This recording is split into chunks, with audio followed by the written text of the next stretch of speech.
It is astonishing to learn that one soldier continued to fight long after a war had ended. Not for days, not for months, but for 30 years. This is the extraordinary true story of Lieutenant Hiroo Onoda of the Imperial Japanese Army. In 1945, World War II ended. Japan surrendered. But deep in the jungles of the Philippines, Onoda never accepted that reality. He had been deployed in 1944 to Lubang Island, with a clear and absolute order from his commander. You are forbidden to surrender. You must survive, gather intelligence, and continue resistance until I personally return. For Onoda, this command was sacred. When leaflets fell from the sky announcing Japan's defeat, he believed they were enemy propaganda. When villagers tried to convince him the war was over, he dismissed them as lies. His rule was simple: I will only obey my commander. So he stayed. For nearly 3 decades, the jungle became his home. He lived off stolen rice and fruit, hunted cattle, dried meat, and carefully maintained his rifle and uniform.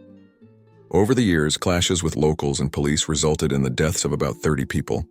Tragic consequences of a war that should have been over. One by one, his fellow soldiers died or surrendered, but Onoda remained. Then in February 1974, a Japanese traveler named Norio Suzuki ventured into the jungle with a strange goal. I want to find Lieutenant Onoda, a panda, and the abominable snowman, in that order. Amazingly, he found Onoda. Yet even then, Onoda refused to surrender. Only when the Japanese government located his former commander, Major Yoshimi Taniguchi, and flew him to Lubang Island, did the impossible happen. Taniguchi formally relieved Onoda of his duty. Immediately, Onoda complied. On March 19, 1974, he laid down his weapon, still in perfect condition.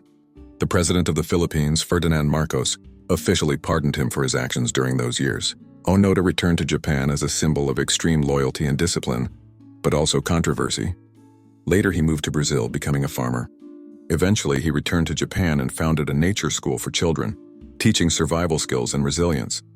Lieutenant Hiroo Onoda died in 2014 at the age of 91. They say he didn't merely spend 30 years in the jungle. Those 30 years gave him an entirely new life.